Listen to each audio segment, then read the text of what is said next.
I'm just waiting for the news to peter out. Mm-hmm. Stupid world and things happening. What's that? Stupid world and things happening. Oh. Makes the news go longer. Almost done. All right. There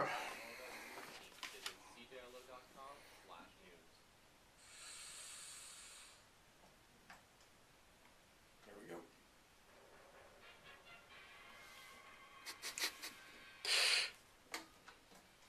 Welcome to Cinema Smackdown. I went a little too far into our theme there. Almost gave away what it really is. Almost had to pay royalties to someone. Not those CBC session workers from the 1960s. Hey, they need our bucks now more than ever. They probably do. Welcome to Cinema Smackdown for March 24th of 2019. My name is Michael Brody, and I'm joined today by Shane Simmons. For once, no slightly funny way of trying to get around to the topic of our show. I want to be direct. We are going to talk today entirely and completely about a film director who is probably my favorite working creator right now. Oh yeah, he's landed that high on your list. Pretty close. At least in terms of stuff I'm looking forward to. He's certainly climbing. He's certainly past that threshold where I will watch anything he does from now on. Right. I am speaking, of course, about the director of this weekend's newly released movie, Dragged Across Concrete, the filmmaker, writer, director Craig Zahler, or as he's better known, S. Craig Zahler. The Mystery S. He also is the creator behind Bone Tomahawk and Brawl in Cell Block 99, as well as a bunch of novels, 30-plus screenplays that have been sold or are in development. Yeah, he's one of those guys who made a living for years writing screenplays that weren't being produced. So we're going to talk a little bit about his entire career, a little bit here and there, and then we're going to do a little focus on Dragged, because Shane and I both watched Dragged in the last 2 days, but we have not discussed it in person as of yet. So it might be knives out as we have a violent disagreement about this particular film. Violent disagreement. So what to say about this guy? Let's just do a quick sketch of the man himself. So what can I say about Zahler? He is one of these filmmakers who has had opportunities for more than 15 years to make movies, but not the way he wanted to. He always wanted to make films with his own director's cut, with no question that anybody else would be allowed to alter his storytelling or change any of the editing of his films, which explains how his new movie is 2 hours and 38 minutes. At any rate, so he passed on a number of opportunities early on, and then at some point he wrote and set up this movie that's called Bone Tomahawk, which was budgeted at a certain amount of money, not very much, maybe $4 or $5 million for a Western that's sort of epic. That's a ridiculous. Yeah, I mean, right away, any period piece will cost you a good amount of money. So to do it that cheap, unusual, and to do it with stars that big. That's not where the story ends, because it was set up with a $4 or $5 million budget, and then the project fell through. And then it was set up again, and the project fell through. This happened for about 4 years. The only two people who stayed with the production beyond the director were the main actors, Kurt Russell and Richard Jenkins. They had their names attached to the piece. Everybody else shifted every time the schedule changed. And finally, the movie was fully greenlit at a $2 million budget. Wow. I think it's 1.8. When you see this finished film, it is... You could barely shoot a Canadian movie for that kind of money. That's very much true. I mean, just seeing a movie with horses, period costumes, and sets makes you say, so no one got paid. And Kurt Russell's magnificent mustache. That was 1.3. Yeah, right there. Just the grooming alone. At any rate, it took Zahler a couple of years to get that set up, but ultimately he got the movie made the way he wanted to. And when the film came out, the reaction was small, because it is a very specific kind of movie. It is not for everyone. That's a big thing about his career. This man is not making movies to please the mass audience. He is making... This is the best way I can think to describe them. They're art films that meet exploitation films. So they're real slow burn movies in a lot of cases. Well, I would say they're almost slow burn character studies for a long amount of running time. And then when someone's face explodes. Yeah, and then when the horrible things start to happen, they're really super horrible, and you feel them all the more because by then you're invested in the characters. Exactly. And that is... much more so than any other exploitation type film. As far as I'm concerned, he's doing that better than anybody else who's currently working, the inevitable comparison for S. Craig Zahler is Quentin Tarantino. Nah. Yes, but... People do that, but I hate when people... Wrong. It's not wrong, but if you ask me which person's films I want to see more in the next decade, it is absolutely not Tarantino. He has become We've all seen his films before because everything he does is plagiarized. That's a really good point. Just about everything Tarantino does is taken from other places. He's not a filmmaker so much as a mix master. Yeah. To be fair, to be really, really nice to him, we'll call his movies incredibly accomplished homages. Mm-hmm. That's what they are. Whereas Zahler's work is pretty fiercely original. But there's that whole thing about getting to know characters and knowing that no one is safe. Yeah. Absolutely no one is safe. That's the comparison I make. And there's not a lot of filmmakers doing that at the moment. So, and the ghost of Ringo Lam will not be haunting Zahler. Oh dear. Zahler started out, like I said, waiting a really long time to get a good opportunity. I do know that he spent quite a long time working as a caterer he worked with hands in food for a really long time. Oh, leading up to his working as a caterer, like Tyler Durden. Let's hope not too closely to that model. Clean food, please. His writing always deals heavily with character studies, ultraviolence, racism, and bigotry.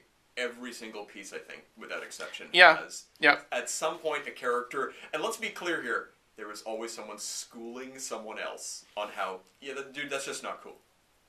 Even Bone Tomahawk, which is a period piece, has a large portion of its character work done towards one incredibly racist character being told by another character, it's just not cool to talk about Indians that way. Which is fantastic in that film. It's the kind of thing that could rub me wrong in another piece, but in that one, I don't know if you recall, but that's I'm getting ahead of myself if we haven't gotten into Bone Tomahawk, but that's the Matthew Fox character who shows up as essentially a murderous gun for hire who is ready to kill anything that isn't white and speaks about it very specifically. And every other character is sort of like, do we really need to go into it with that mindset? Are you really this terrible? And he's an amazing character ultimately because you do find yourself rooting for him despite... I can't imagine anybody is like, yeah, I'm into his ideology. What else would I say about Zahler? Craig Zahler is somebody I have listened to in a number of podcast interviews and read interviews with. He is possibly the most arrogant celebrity I have ever heard speak in public. He says his work is untouchable, that he must have perfect control over all of it. He just makes it sound like it's my way or the highway on every level. And the fact is, he's the only person I've ever heard speak like this that I didn't immediately come to hate because he backs it up with talent. Mm-hmm. Yeah. But the fact that the results speak for themselves. He unflinchingly basically says, my work is good and it deserves to be seen as is not something most creators will say out loud. Well, certainly if you put any of his films through the usual Hollywood ringer, the results at the end would be unrecognizable slop. Well put. So let's start by a quick chat about each of his films, because there's really only 3 major ones and then a few minor ones. So 2015 saw the release of Bone Tomahawk. I'm just going to give a quick description of the movie.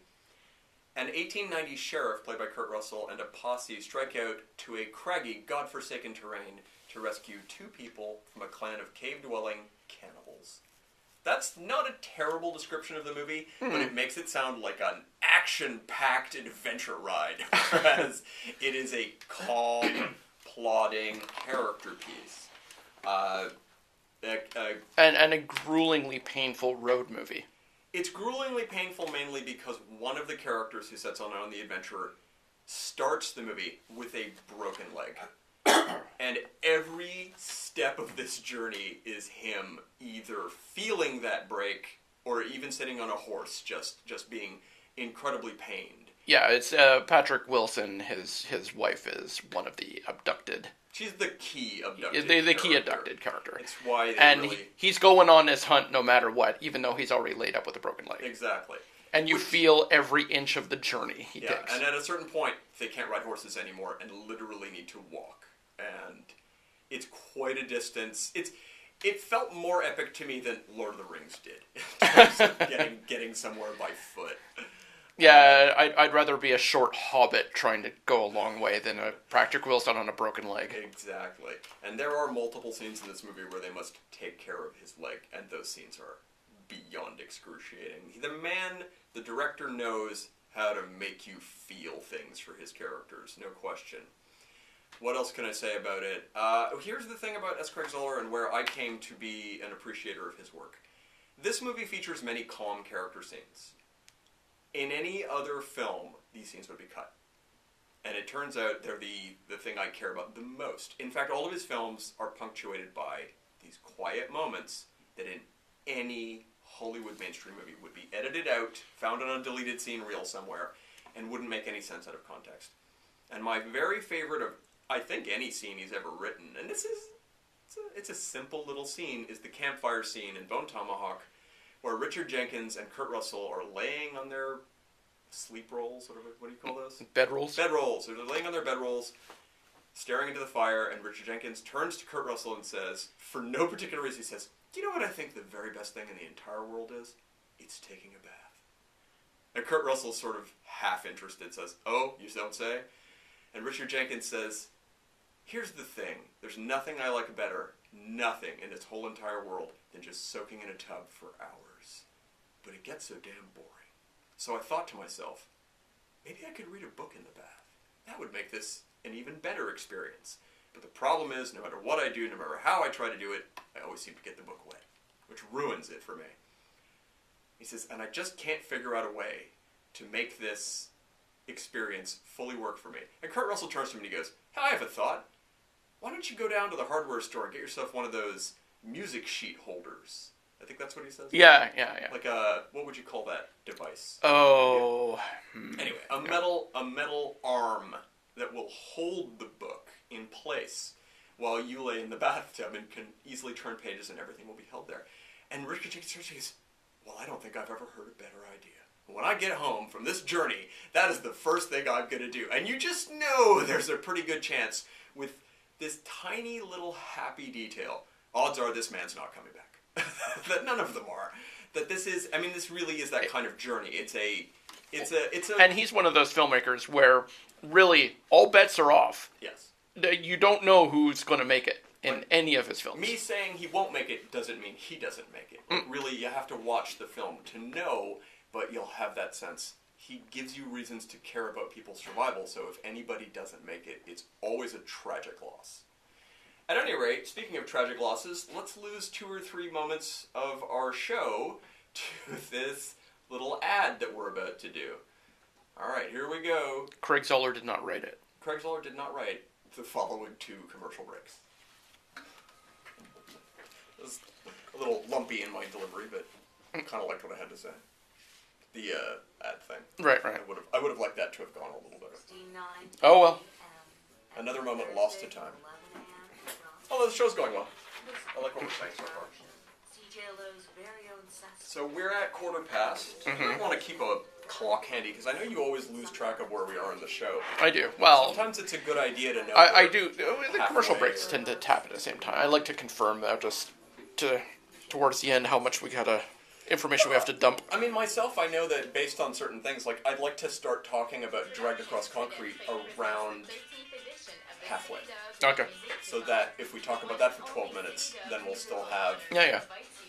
Sure. Like, the most malleable part of our episode will be what we talk about after we finish the 3rd movie. We'll be able to talk about the other elements. But we can talk about the book or not. We can talk about the other films or not. It's movable. Or we can touch on them and not get into it. Right. Or we can go deep. That's the point. And we're done. And we're back. That was a fun-filled ride of commercial breaks, wasn't it? Not nearly as violent as a Craig Zahler film. I don't know. I didn't listen to any of it. We were busy discussing the content of our episode today.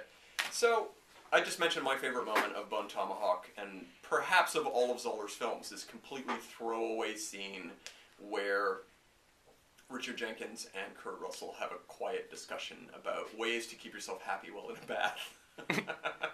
What about yourself, But Shane? yeah, Do you have there are any- certainly character building moments that make you care. And it's sad that so much of this material is considered expendable in regular Hollywood films. Mm-hmm. Well, I mean, we're going to get into it in a few minutes, but in Dragged Across Concrete, the movie is easily, even for a long movie, 25 minutes longer than any Hollywood movie would ever be. Right. Even for a long movie. It's 2:38, 2 hours, 38 minutes. And Yeah, Zahler has stated that every one of his favorite moments in that film would have been instantly cut. And I agree. I know exactly what scenes he means, and they'd all be gone. A regular Hollywood cut of that film would, without a doubt, be an hour shorter. I mean, a lot of directors get away with things these days, which means there are 2 hour and 2 hour 10-minute movies. But this is I don't think this would have been one of them, though. So I think they would have said, too slow for the general audience. right. Any other thoughts on Bone Tomahawk? Well, hey, I was gratified in the opening sequence to see the return of Sid Haig. Love me some Sid Haig. It is true that Zahler's really good at. I mean, I hate to say it, but Jerry Tarantino, he's using. Yeah, well, he knows his. He's interested in from past. TV he knows movies. his classic genre stars. And it's also whether or not they're remotely famous or box office draws. At this point, he's sort of developed his stable of Craig Zahler actors. Sid Haig is not among them because he's just in that one appearance in the one film. Although I think he's been replaced by Udo Kier, who is now apparently Craig Zahler's good luck charm. Has to be in everything. We could argue that he's been replaced by Don Johnson. Well, that too.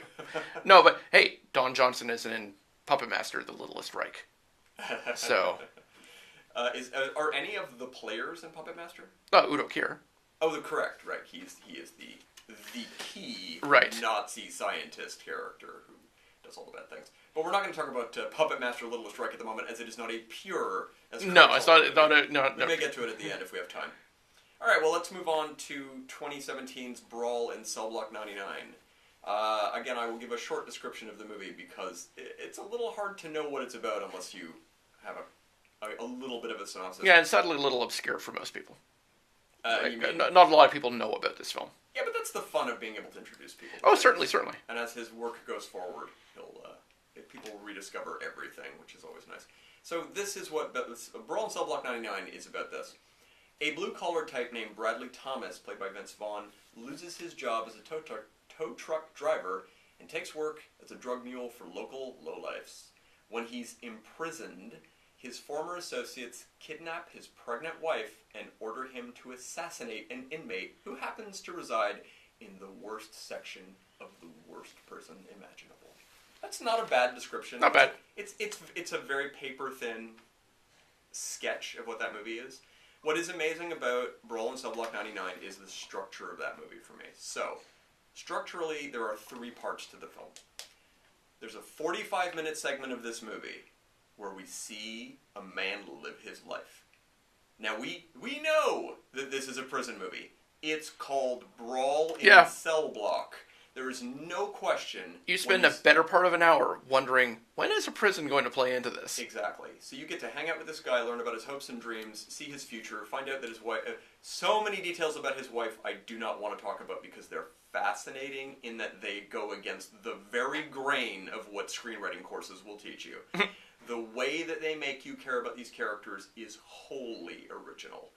And it's through incredible adversity that they become more like a powerful couple, like a stronger, more loving unit by way of kind of horribly hurting each other. Mm-hmm. And once that's established, that they really do care, we see this guy's day-to-day life, and he becomes essentially, saying a drug mule is a little extreme. He's a guy who delivers packages in the neighborhood for a guy who's really powerful, and this affords him what his lifestyle will need to raise a child in a level of comfort and safety, I guess. And at any rate, so that's the first 45 minutes of just hanging out. Then something goes down, he goes to jail, and then the second third of the movie is processing into a prison. You literally watch in essentially real time as a person is brought into the jail, or the prison that is, stripped, searched, and then has how the prison works explained to him slowly, like you're going through it. It's a very dry drama at that point. Incredibly engaging, but calm, simple. And then the kidnapping happens, and the ultimatums happen, and it suddenly becomes an excessive, extreme exploitation film. To this incredible nth degree. And having this long build-up to the action portion of the film makes every moment after that just so engaging, at least for me. Yeah, it's a, again, slow burn until this ultimatum is given, and he's instructed, you not only do you have to get transferred to an entire other prison, you have to get transferred to the worst section of the worst one ever. Yeah. And immediately is like, okay, before he even gets back to his cell from getting this message, he's in action to make this happen. Basically, he's in a medium security prison, which is calm. And he has to do something bad enough to get sent to a maximum security prison, and then in the maximum security prison has to do something bad enough to be sent to the ultimate in the hole situation. So that's it is boss levels away. Very much a descent into hell. Yeah. And he's a willing passenger on this because that's the only way to save his wife and unborn child. Mm-hmm. And when we say that this is an uncompromising, unrelenting film, I can't think of many movies I've ever seen where at the end I said, well, that was inevitable, but unbelievable that they went there. That they went that far with the story. And extremely satisfying. Yeah, I think this is his masterpiece so far. Yeah. I adore this film. It's funny, it's really hard for me to say that it isn't equal to Bone Tomahawk, because they're both masterpieces in their own way, but it's true that the moment the credits hit in Brawl of Cell Block 99, I'm just shaking my head with, wow, that just happened.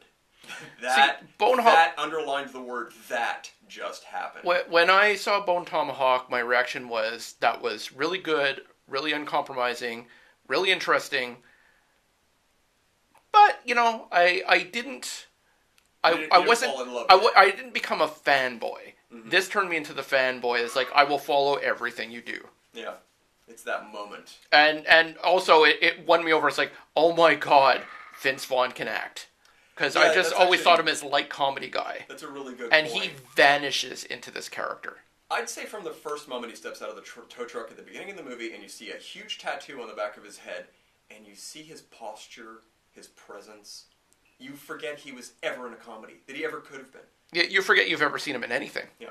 I mean, it doesn't... He's just that guy. It doesn't hurt that he shaves his head for the movie, and that he has a very different look, but he also just never makes any funny faces, which honestly seem to be his go-to thing. The man's earlier performances, and not to really take anything away from him, I've always kind of liked him, is he's almost got that Zoolander thing of, I'm making a face, that's why this scene is funny. It's like, yeah, I guess, but... Yeah, he does not cop any of the attitude that he does in all his other films, where the Vince Vaughn brand is not present in this film. But like I said, I don't want to take too much away from him. I do enjoy him as a humorous actor to a degree. I do too, especially since he's not like the #1 comedy star in the world, and therefore has a weird reputation for that.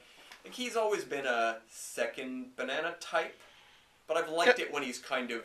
I've enjoyed him in comedies enough to forgive him for appearing in the Gus Van Sant Psycho remake. Oh god, don't bring that up. That's rough. That his greatest comedy of all. What else can I say about Brawl Cell Block 99?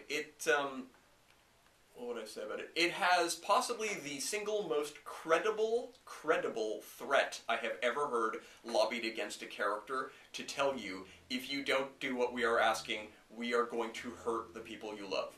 Mm-hmm. I have never, I won't state what it is, but a character comes to see him in prison and says, do what we're asking you to do, or this is the consequences. And when you hear the consequences, you say, well, that is probably the single worst thing I've ever heard a human being say they will ever do to another human being. It is the best motivating factor in an action revenge type film outside of John Wick and They Killed My Dog. Yeah, they're because we've both talked about how pretty much on a par for me. It's like, yeah, that you kill my dog is like, it's on. we're both completely there as far as, yep, I am 100% on board. Any amount of carnage in response to that. Yep. Yeah, and it is amazing how the John Wick one and Brawl Cell Block 99 definitely, once the threat is established or the It's bad like action is there's established, nothing too horrible you can do to these awful people. Yep. Go for it. I will say, I hope this isn't really a spoiler, but I will say that one of the things that satisfied me the most about Brawl Cell Block 99 is once that threat is made, you say to yourself, it's not. I would say to myself, it's not that I will stop at nothing to do what you just told me to do. It's that, well, I will stop at nothing to get you. Mm-hmm. Which is pretty much the attitude of the character in the movie. I will cooperate fully to make this not happen, but I'm also going to get you. But the moment he comes anywhere near the people who have lobbied this threat at him, the moment, he's not even pretending. He's not even like, oh, I am pretending that I'm doing what you want. Not even a bit. It's just immediately, watch what's going to happen, that you were dumb enough to threaten me this way. Yeah, there is a very satisfying element of, oh, this is how bad you threatened me. Well, guess what? This is going to be my response. Yeah, I have a proper response to your comment. It is ultimately one of the most satisfying things I've ever seen in a movie. But I mean, I think this is a point to mention, these movies are rough. Oh yeah, they are not for the faint of heart. They are among the harshest films I've ever seen on a number of levels. They're incredibly effective. One last thing to mention about Brawl Cell Block 99 is that, as I keep saying, his films veer from art film into grindhouse movie or exploitation movie. And Brawl is almost the deepest grindhouse cut of all, because once the violence in this movie starts, there are violence special effects. And they're completely practical, but kind of fake looking. And kind of wonderfully fake looking. They're grindhouse level 1970s special effects. Mm. And that doesn't mean that the movie stops working or that the narrative fails. It is 100% integrated. Oh, you'll still feel those head stomps. Yeah. Exactly. The bone breaks, the head stomps, everything about it. It's oh yeah, they're so. I have a friend who is very phobic about bone breaking in movies, and I threaten it all the time, and I did go out of my way to tell her never, ever, ever see this movie. It is the most bone breaking movie I've ever witnessed, and a very effective one. Oh God, yes. And they do actually establish some very innocent characters who wind up getting in the middle of the revenge at a certain point. Not revenge, but in the middle of the path of devastation, let's say. Mm-hmm. There's a couple of people you're like, not that guy! Come on, he's a sweetie pie! At any rate, Brawl in Cell Block 99 is essentially as close to a masterpiece of filmmaking as He's going to have to work really hard to top that one for me. Well, the nice thing is he's not going to work very hard to top it because the man has decided to work in different genres. And just to mention, we're talking about it's Craig Zahler today on CJLO 1690. Our show is called Cinema Smackdown. I mean, I don't know Craig Zahler. I've never spoken to the man, but I think it's pretty clear that he'd be a big fan of our show. If indeed he ever even heard of it. But I think he'd be at least mildly unless he's a complete narcissist who looks himself up as keywords on YouTube. He's not going to know about the show. One never knows. I actually have two, I'll save these for the end if there's time, but I actually have two near-miss meetings of the man. Two. One is peripheral and one was in person. Mm-hmm. But at any rate, let's get to the main event. We're halfway through our show. Yep. Let's talk about this weekend's newly released Mel Gibson, Vince Vaughn, multiple other famous people-ish movie. They're all on the same level. Dragged Across Concrete. I think the expression slow burn is taken to a new level in this one. Yeah. However, I will say I mentioned this. I rewatched Brawl last night and did not recall just how slow burn that movie was until I was sitting watching it minute by minute, because I remember the events of the movie, not so much the calmness that precedes every one of them. This movie is identical. It is a film that takes its time and it takes its time in every possible way. With a 2 hour, and I keep saying this, a 2 hour and 38-minute running time. Yeah, he spends about an hour not caring at all about what Hollywood would say would be getting to the point. Yeah, this movie would be we're just spending time with characters. In any other director's hands, it would be 95 minutes, and it would be garbage. Yeah, and we're spending time with a variety of characters, and for a long time we do not know how they will interact at all. Yeah. There are also things where we have vignettes, which is to say little sequences where someone will pop in, say everything they need to say, and leave the movie. And other characters pop in as vignettes, and you're not sure if they're coming back, and then they do. There's an entire opening sequence that takes forever to come back. I think the whole movie almost. The characters who are introduced in that opening basically don't reappear until the last act. Isn't that about right? No. They appear a little bit throughout? Yeah, they're around a bit. Yeah, that's it though. They are around a bit. We do take an awfully long time to introduce a few characters at the beginning who don't appear for at least an hour. I mean, it takes a very long time to get to Mel Gibson and Vince Vaughn. Mm-hmm. And once we're with them, we do spend most of the time with them. Mm-hmm.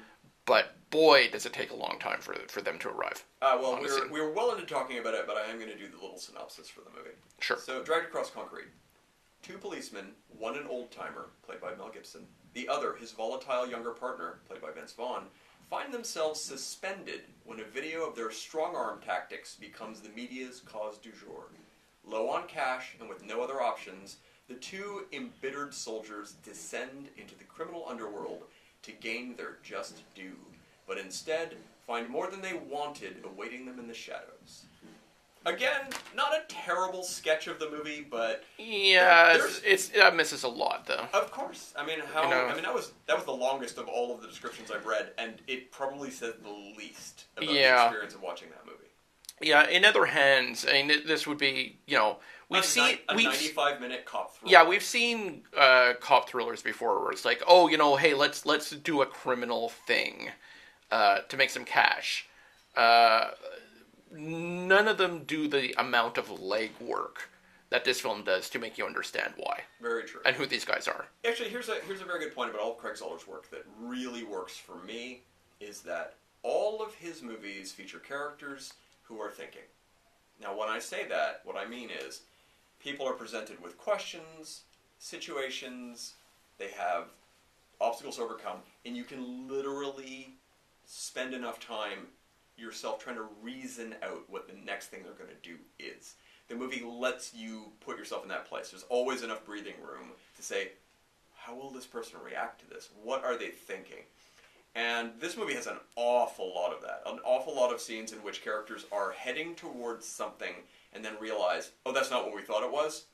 We need to rethink what we're going to do next.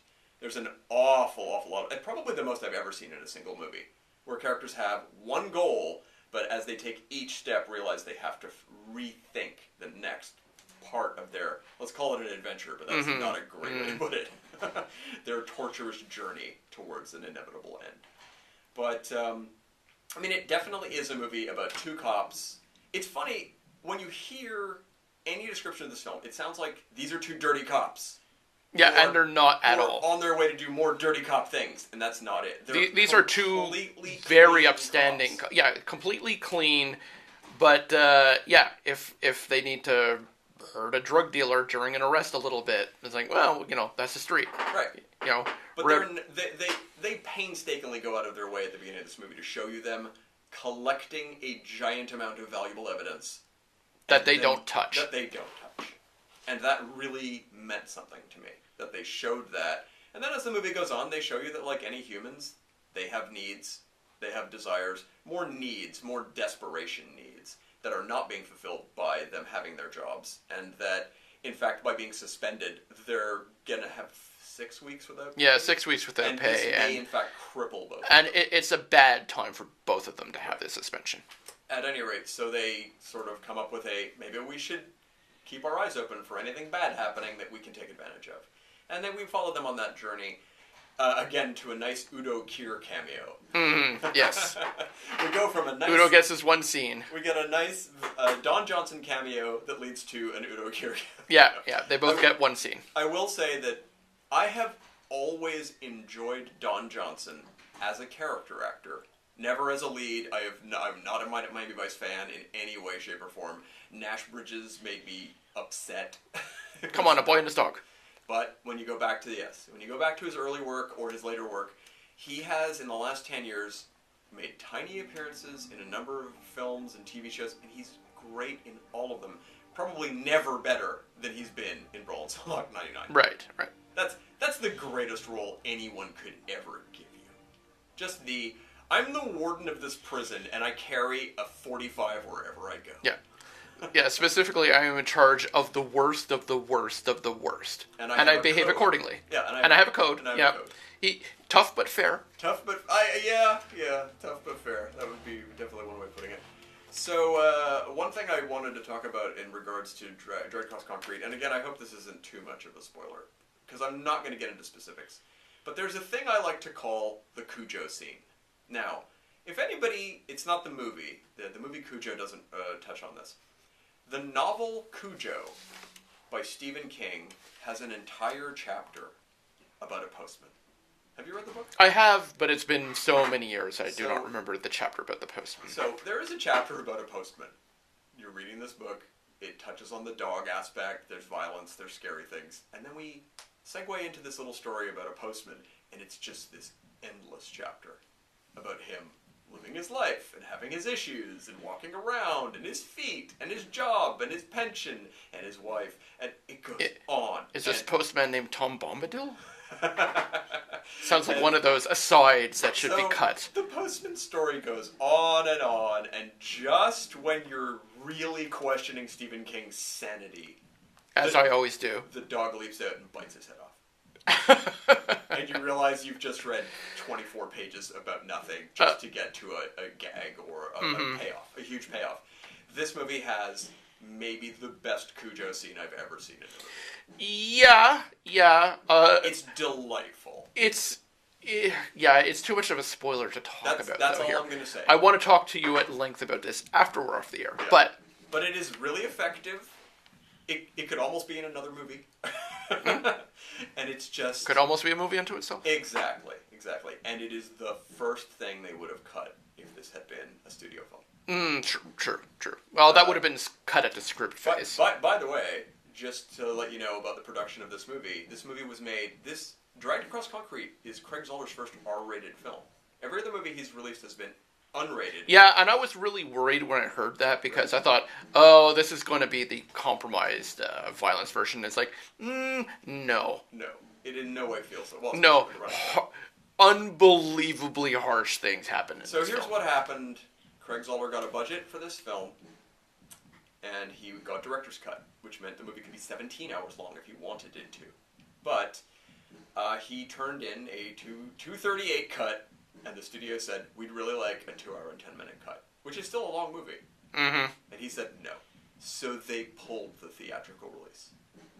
That's what happened. Uh-huh. They said, look, we're not going to release this wide. We're not going to put a nearly 3 hour film of this nature into 2,000 cinemas because it will die. And so instead of that... They're probably not wrong. No, they're not but, wrong. You know... It's good that in this day and age we have this option, which is what they did. They did the same thing they did with Brawl. It was released in 5 or 6 cinemas in key cities, played for 1 week, while it was at the same time released digitally. It means it's available on iTunes immediately and everything else. And it means it qualifies for award season. Sure. Not that that's likely to ever happen, but... Don Johnson's going to get his best supporting actor role. No, Udo Kier, obviously. Finally, that Oscar for Udo Kier. Michael J. White is He was robbed at Blood for Dracula. Where was Udo Kier then? That's very true, very true. So, Flesh for Frankenstein. That's an Oscar-worthy performance. That's why this happened. So, just to mention... here's 2 things I'd like to mention about this movie, and then I'll move slightly off. Number 1, you will never see in any movie for the rest of your life a scene in which you watch someone eat a sandwich and you can taste that sandwich. Oh, God, yeah. Yeah, movie. You can taste that sandwich in that scene. We watch almost to an excruciating degree a man comfortably eat. I think I like that word, comfortably. Yeah. He is not. Yeah. It's not horrifying. It's Whereas not a the other person trapped with him as he eats that sandwich, you feel how trapped he is. There's a great. I'm going to say one line from the movie because Mel Gibson watches Vince Vaughn eat a sandwich for a couple of minutes straight, and at the end of the scene, he says, "A single red ant could have eaten that faster," which is one of the great lines. I want to mention. I'm only mentioning that line. I'm only willing to mention that line because I will say this. Last night, just for fun, I watched the trailer for Dragged Across Concrete. Now, Shane, you know I do not watch trailers. Right. Because I watch most movies, and there's just no need to watch trailers when I'm going to at least try everything. And certainly this film, I as well went into it, other than knowing a couple of the cast members, knew nothing about this film. Correct. So I do my best in every possible way to avoid spoilers by way of trailers, and I will occasionally watch trailers for films after I've seen the movie just to see how they marketed it. And here's what I will tell you. It can be fascinating. It's a perfectly watchable trailer prior to seeing the film. Nobody will have this movie ruined for them in almost any way. It's an effective visual hint at what the film is, as opposed to... I watched it, and there was nothing that made me angry. That's really saying something. They do show Vince Vaughn eating a sandwich, and they do have Mel Gibson say that line. Yeah. That's about the biggest spoiler of the ad. At any rate. And it sells it as a comedy. It's like The Sisters Brothers, the trailer that sells that film as a comedy. An effective comedy. The Sisters Brothers. Really, that was kind of a magical film. Yeah. And as I'm a couple months out now from having seen it, it's funny. I was just listening to a podcast very recently where someone was talking about that and said, "I went to see that. It wasn't very funny." I argue it is one of the funniest movies ever made. You just have to have the right mental state for it. Well, it's very, very dark, very dry. Very dry, very wry, but no question. At any rate, one more detail about not just Dragged Across Concrete, but that as well as Brawl have next to, if not no score music. Almost nothing. Everything is music that is played organically within the scene. Right. Driving in a car, there's the radio. Yeah. Even in Brawl, there's actually a scene where they start to play a song and he just smashes his fist against the I think it's an 8-track in his truck in that one. Pulls the thing out, it sticks a different one in just to really say, no, we're going to hear this song now. And speaking of hearing other songs, let's do a quick commercial break and we will come back and talk a little bit more about the career of S. Craig Zahler. Probably not worth mentioning on air, but when I was talking about consistencies between some of his films, it was also hilarious watching Asylum Blackout right before Puppet Master Littlest Reich, because the opening sequence of Puppet Master and the entirety of Asylum both take place in 1989. So weird. Yeah. Thanks for telling me that. I did not, obviously, without seeing them 6 to 12 months apart or more. Something about the year 1989 Craig Zahler really likes, apparently. I really like 1985, which is when Watchmen takes place, and Back to the Future. I'm partial to 1986 just because I think I've seen every movie that came out that year. Oh, I mean, to me, it's not about cinema, but yeah, I hear you. It just happened to be, like, I've seen almost everything from that specific year.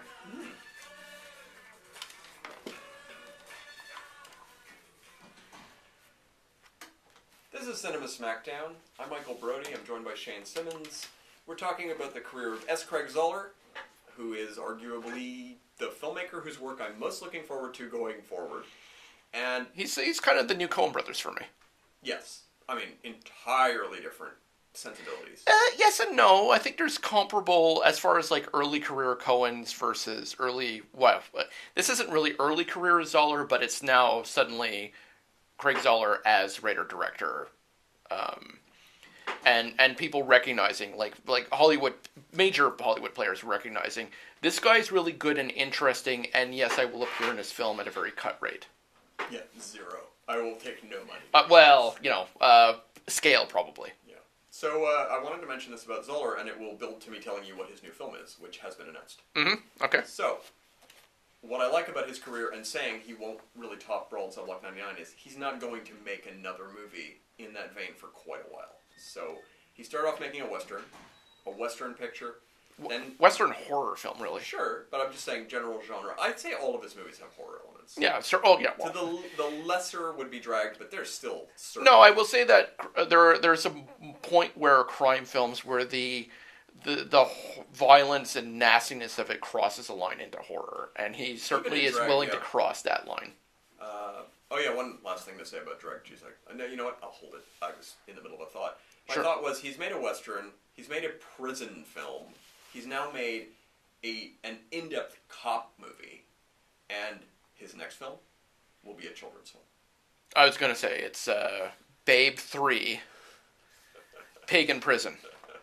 So his next film, which he announced as a Go project. Now, I never believe anything is real until the movie's in my hands, but I was doing an interview with him today.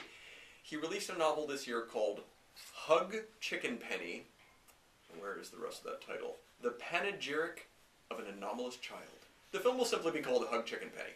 It's about a strange-looking child and the weird Charles Dickensian adventures that it has. The film is co-produced by the Jim Henson Company. The child will be an animatronic puppet, and the movie will be shot in black and white. It will be PG rated and in theory released wide. He has described the movie as being a Tim Burton, David Lynch-esque children's film. I couldn't be more excited, although I would kind of rather see him make another Brawl movie. I am just willing to go along for the whatever the next thing is ride at this point. I will say that I have the novel, the Hug Chicken Penny book, but I'm going to put it at the very back of my reading list for his work, because I have decided to read all of his... He's written 4 other novels, starting with 2 westerns, a pretty deeply speculative science fiction novel, and more recently he wrote a hardcore cop crime novel called Mean Business on North Ganton Street, which I read last month, and is one of my top 5 all-time favorite novels I've ever read. I just started reading it last night. So tell me your thoughts on... You read the perfect amount to just have a taste of where this is going. Intriguing. For a guy who is, we keep saying slow burn, but surprisingly short chapters. Yes. And punchy. They are. Yeah. They're quick. Yeah, and pretty much reliably something awful will happen in each one. Yeah, almost. Almost. At any rate, the dialogue is so sharp that I am amazed how many amazing lines. I mean, you haven't read the whole book yet, but there are so many good lines of dialogue in this that I can't believe he, let's just say, threw away on a novel that could have been epic film lines. There's 10 a chapter. There's so many. You got past the one where a police officer realizes that his career is in trouble, and when he asks a fellow police officer, how bad do you think it is? The fellow police officer replies, you're not going to be offended if I take you off my emergency contact list, are you? Which is just really rough. That is not said with humor in the story. It feels like a goodbye forever comment. Yeah, it's another cop facing suspension story. For something is like, I was just doing my job. Yeah. And in this case, it's like, really, I leveled with the guy and told him the truth, and it had terrible consequences. Yeah, the basic premise for Mean Business is that a police officer does his job, there's a bad reaction to it, it's a scandal, and he is demoted to the point where he has to, the only way he can keep his job is if essentially he moves to the single worst city in America and be a cop in the hardest place there has ever been to be a cop as a city. And if you see the movie RoboCop and you think that Detroit in that is rough, you have seen nothing. The depiction of this city as a cesspool of horror is the best depiction of that I've ever seen. It's almost a Lovecraftian nightmare city. This is a really masterful. It does open with one of the most unique, let's torture someone for information scenes I've read, where a homeless guy who knows something that a thug wants to know is being force-fed a dead pigeon. Oh, that is a rough scene. Yeah, again, these are not for the faint of heart. These stories are absolutely extreme in every way. But I will say this, here's the thing.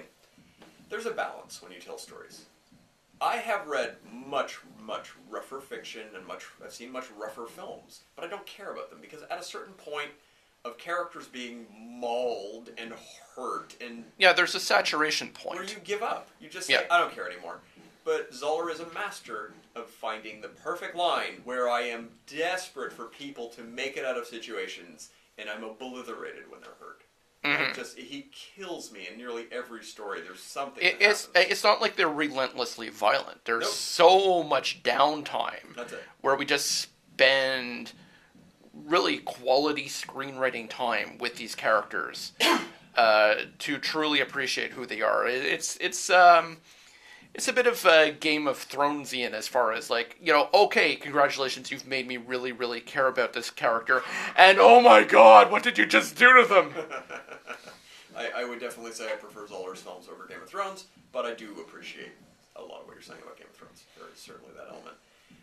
So just to touch on it, the man has we've mentioned his 3 major written and directed projects. He's also written 2 films that they feel like his movies, but are not as... I will argue one does and the other... Well, there's 2011's Asylum Blackout, which... Yeah, this one genuinely, for me, feels like a Craig Zahler film. It has the tone. I just feel like it doesn't quite have the payoff. Yeah, exactly. I don't think it ends great. I wasn't satisfied with it. It's okay, but I wasn't satisfied with the ending. It is kind of amazing that a movie that calm exists, though. So much of how it plays out, though, I think is pretty fantastic. Oh, good. I'm glad. I didn't know you liked it that much, and you just saw it. I saw it about 2 years ago, so it was a bit of I have a different memory of it, but I did like it. It did live a little bit. Yeah, well, we're dealing with a group of guys who are working as chefs in an insane asylum, so we know their lives, and again, we know their dreams and aspirations, and then there's a power failure, and the locks stop working, and a riot ensues, and they have to deal with it. That's good description. There's also 2018's Puppet Master of the Littlest Reich, which was, I think, a favor that Zahler did for his producing partner, Dallas Saunier, in writing this little cutesy exploitation script, which I am more lightly fond of than you seem to be. It's trash. It's trash, but it's occasionally inventive trash, and there are some dialogue exchanges I was delighted by, but not many, and you were telling me before the show that a good chunk of his script got cut out for... Yeah. 1/3 of the probably the third that would have made a lot of the plot make more sense. Yes. It's a very minor little... It's very minor. I do appreciate that he's involved in the resurrection of Fangoria, because this is a Fangoria-produced film, but it does kind of smack of, well, this is what a very talented person wrote when he had a spare weekend. Very true. So there are occasional great inspired moments and a lot of the approach, not necessarily of Zahler, but of the people behind the film seems to be, oh yeah, whatever, as long as there's enough crazy, gory kills in this, the audience will be satisfied by this type of film. Yeah, so I have 2 near meetings with Craig Zahler-ish, one not really, but one yes. I was at Fantastic Fest in Austin, Texas, the literal day, and I don't travel the world much, this was a real surprise that it happened. The day that Bone Tomahawk had its world premiere. I was in the room, I didn't go to the movie, I was in the room, in the lobby where they were doing press for it, where Richard Jenkins, Patrick Wilson, and a couple of the other actors walked out with Zahler and took their photo op in front of the Fantastic Fest logo, answered a few questions, and it went into their screening. Kurt Russell was rumored to be coming to the thing, which was why I was in the room in the first place, but it turned out he had either broken his leg or twisted his ankle only a day earlier, so he was not up for the travel.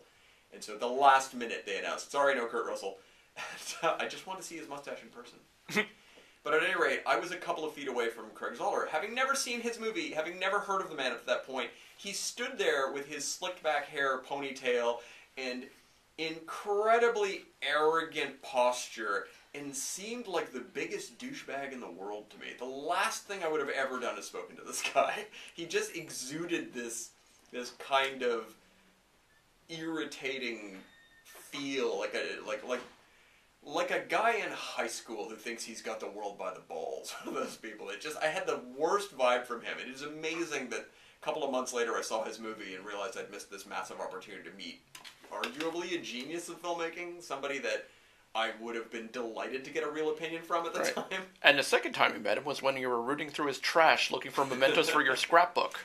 Let's not let the audience in on too much of my real life. No, the second time was at the, arguably, I don't think it was the world premiere, but a premiere of Puppet Master Littlest Reich, which was held at Fantasia here in Montreal last summer.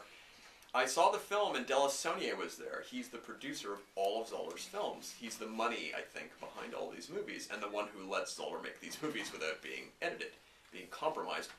And Saunier was there to promote this movie and The Resurrection of Fangoria, and the thing that impressed me the very most was I found this out.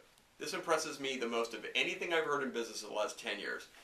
Fangoria was a magazine that existed for about 30 years, and it was run into the ground by the previous management, to the point that anybody who had a subscription to the magazine never got their money back and received no future issues after the magazine was canceled. Mm-hmm. So there were a lot of people out there with money lost.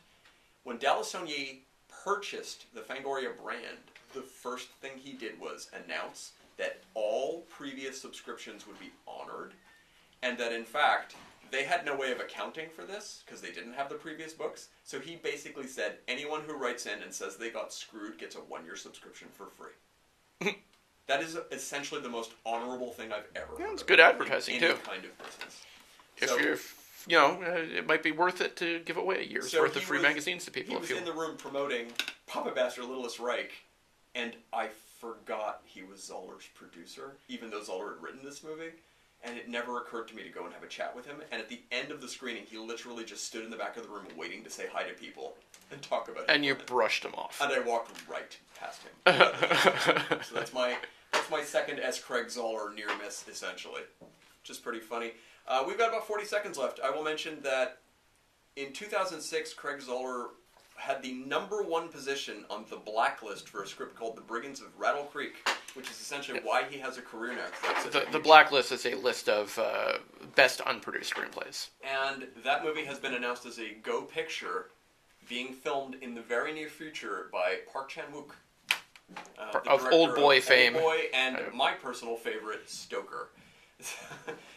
Old Boy, whatever. Let's go Stoker, baby. All right, we'll compromise and go sympathy for Mr. Vengeance. That's going to be the end of our show. I have greatly enjoyed talking about this, Craig Zahler. My name is Michael Brody. I have been joined by Shane Simmons. And we have had a really good time talking about exploitation and art films. And we will see you next week. CJLO 1690 AM. Again, not a great note tag, but oh well.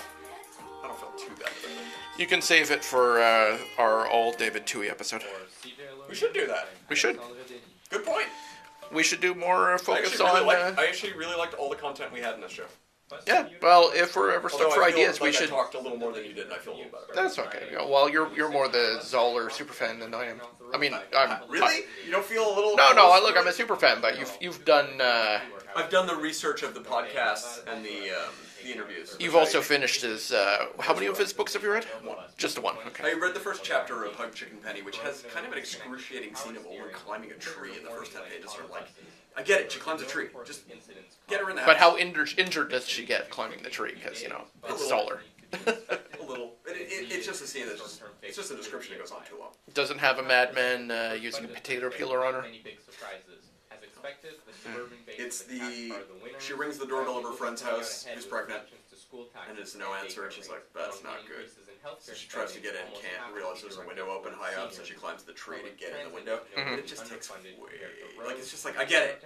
It's 3 lines. She climbs the tree and she goes in.